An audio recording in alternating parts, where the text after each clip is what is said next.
মানে গোটা দেশ জুড়ে প্রতিবাদের ঢেউ হচ্ছে, আপনিও সামিল হলেন।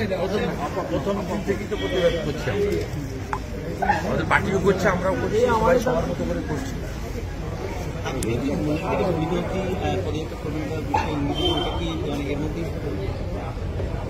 করা উচিত ওনার তো ধরুন আজকে এখানে যে একটি এগুলো অর্গানাইজ করেছিল great Calcutta killing day, Gopal মুখার্জিকে স্মরণ করা, এটা তো মমতা ব্যানার্জির মুখোশ খোলা আছে।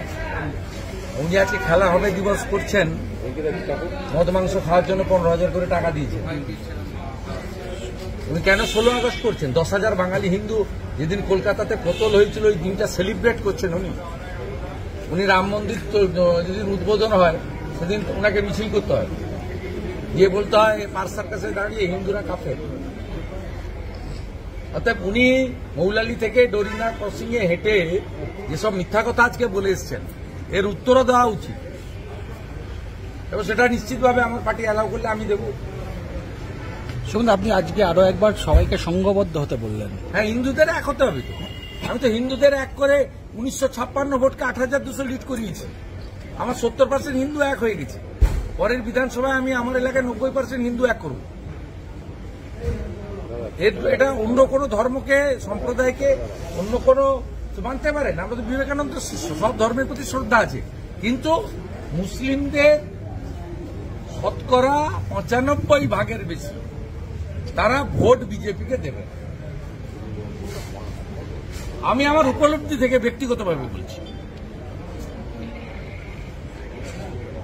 অতএব আমি বারবার তাকে আবেদন করছি, তাকে রাষ্ট্রবাদী বলছি, সে পরিষেবা পাচ্ছে, সবই হচ্ছে, তারপরেও তো সে ভোট দেবেন আমি জেনে গেছি। আমার সময়, শ্রম, আমার আবেদনের মূল্য আছে। যেখানে আবেদন করলে আমি নির্বাচন রাজনীতিতে জিততে পারবো, আমার এজেন্ডা ইস্তাহারকে কার্যকর করতে পারবো, সেই ভোটারদেরকে আমি ঐক্যবদ্ধ হওয়ার কথা বলেছি। এটার মধ্য দিয়ে অন্য কোনো মানে খোঁজার কোনো কারণ নেই। আমার রেসপেক্ট, আমার সম্মান প্রত্যেকের প্রতি আছে। এটা স্বামী বিবেকানন্দের ধরতি। তিনি বলে গেছেন নিজ ধর্মের প্রতি আস্থা রাখবে, অপর ধর্মের প্রতি শ্রদ্ধা রাখবে। এর সঙ্গে ব্যক্তিগত জীবন, ব্যবহারিক জীবনের কোনো কারণ নেই। আমি মনে করেছি যে আমার যে সনাতনী ভোট ব্যাংক, তাদেরকে যদি সংঘবদ্ধ করতে পারি তাহলে পশ্চিমবাংলায় একটা সরকার তৈরি হবে, যে সরকার মানব ধর্ম পালন করবে। সেই সরকারের দুটো চোখ খোলা থাকবে, একটা চোখ বন্ধ থাকবে। বাড়ি ভেঙে ফেলা হলো, একটু আগে রাজশাহীতে ঋত্বিক ঘটকের বাড়ি ভেঙে ফেলা হলো। এর উত্তরটা অপর্ণা সেনের কাছ থেকে চাই। অপর্ণা সেন, কৌশিক সেন, তথাকথিত সেকুলার, আর বিকাশ ভট্টাচার্য, সুবোধ সরকার গরু মাংস খেয়েছিলেন রাস্তায়। আদালত যেভাবে আজকে ভৎসনা, আদালত যেভাবে ভৎসনা করলো, আজকে আদালত যেভাবে ভৎসনা করলো, পুলিশ মন্ত্রীর কোনো লজ্জা আছেনি?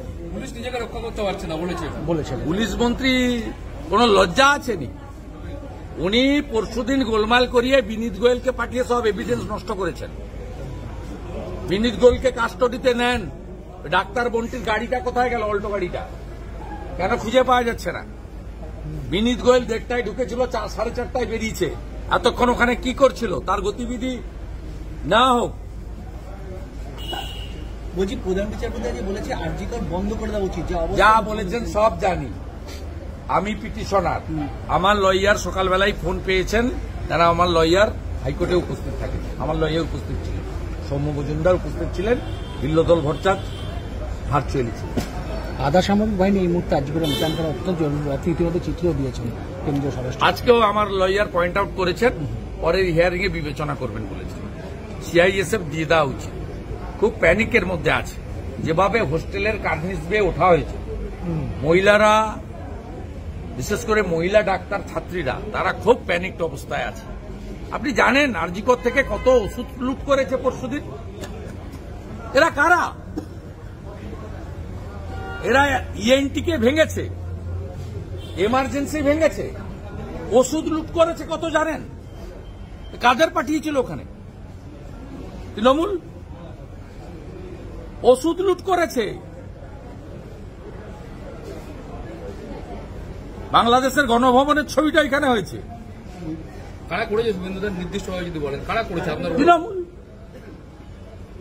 অতীন ঘোষ, রাজু সেন সোনমারা জানে, ছবিগুলো তো কথা বলছি। জানিউলটা কে? বেলগেছে কাশীপুরে কে ওরা? নারায়ণ গোস্বামীর কাঁধে হাত দিয়ে ছেলেটা কে? অশোকনগর থেকে কারা এসেছিল? ট্রাকে করে নিয়ে আসা হয়েছিল। হ্যাঁ, ডানলপ থেকে ট্রাকে, অসংখ্য ট্রাকে এসছে, টিটাগড় থেকে লোক নিয়ে এসছে, সব চিহ্নিত। আমি আপনাকে 100টা নাম, ছবি, ঠিকানা দিয়ে জাগরি মহিলার মোর্চাকে পুরো আটকে দেওয়া হলো 140 সাইডেও সেখানে এগোতে দেওয়া হলো না। এখনো চলছে ঝামেলা। 144 জারি করা হলো। তাদের ট্রেনে হেসে রাস্তার মধ্যে কেন্দ্রীয় নেতৃত্ব তারাও এসেছিলেন। এই এক্সামে এখন ঝামেলা চলছে।